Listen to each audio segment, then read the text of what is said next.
అదే RTV app వార్తల్ని క్షణాల్లో చదివే అవకాశం ఉంటుంది. ఒక న్యూస్ పేపర్, ఒక టెలివిజన్ ఛానల్ మీ చేతుల్లో ఎప్పుడూ ఉంటాయి.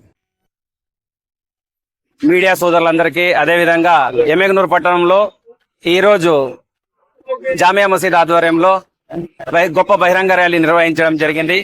దీని యొక్క ముఖ్య ఉద్దేశం ఏమంటని చెప్తే, ఈ రోజు మనం చూస్తా ఉన్నాము, కేంద్ర ప్రభుత్వం ఏదైతే వక్ఫ్ బిల్ ని తీసుకువచ్చిందో దానికి విరుద్ధంగా జామియా మసీద్ మరియు ఎమ్మెగనూరులో ఉండే 33 మసీదుల యొక్క ముతవల్లిలందరూ కలిసి ఈ రోజు ఈ వక్ఫ్ బిల్లుకు విరుద్ధంగా ఈ రోజు ఒక పెద్ద బహిరంగ ర్యాలీ నిర్వహించడం జరిగింది.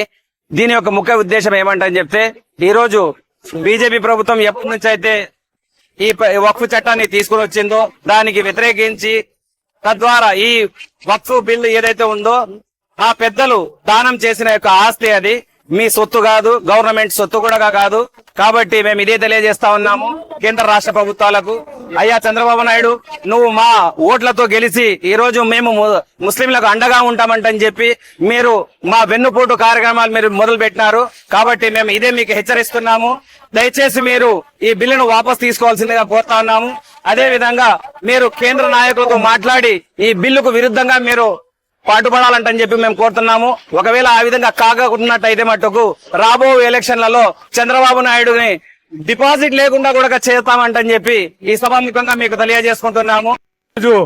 దేశవ్యాప్తంగా భాగంగా ముస్లిం సోదరులందరూ ఒకటి ఎమ్మెనూరు పట్టణంలోని మసీద్ జనమంతా, అంటే మసీదు జమాత్ అంతా వాళ్ళ అభిప్రాయాలు తెలియజేస్తూ ఒక్కోడు యొక్క చట్టాన్ని రద్దు చేయాలని వాళ్ళు ఏకదాటిగా కోరుకుంటున్నారు.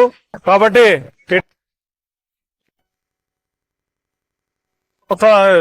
సంబంధం లేదని చెప్పి వారు కోరుకుంటున్నారు.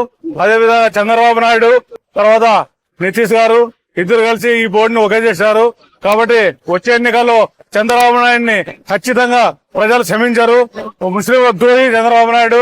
కాబట్టి చంద్రబాబు నాయుడిని క్షమించే ప్రసక్తే లేదు. ముస్లింలంతా ఒకటి ఈరోజు ముందుకెళ్తున్నారు. కాబట్టి అందరూ కూడా ముఖమ్మడిగా అందరూ ఒకటి కాబట్టి ముందుకెళ్తున్నారు. దీన్ని బట్టి వీళ్ళందరూ కూడా ముస్లిం ద్రోహం చేస్తున్నారు. ముస్లిం ఏం ద్రోహం చేశారు? మీ చట్టాలను ఇచ్చేసారా? మీ ఆస్తులు లాక్కున్నారా? మరిన్ని వీడియోస్ కోసం ఛానల్ ని సబ్స్క్రైబ్ చేయండి. లేటెస్ట్ అప్డేట్స్ కోసం వాట్సాప్ ఛానల్ ని ఫాలో చేయండి. అండ్ లింక్ డిస్క్రిప్షన్ లో ఉంది.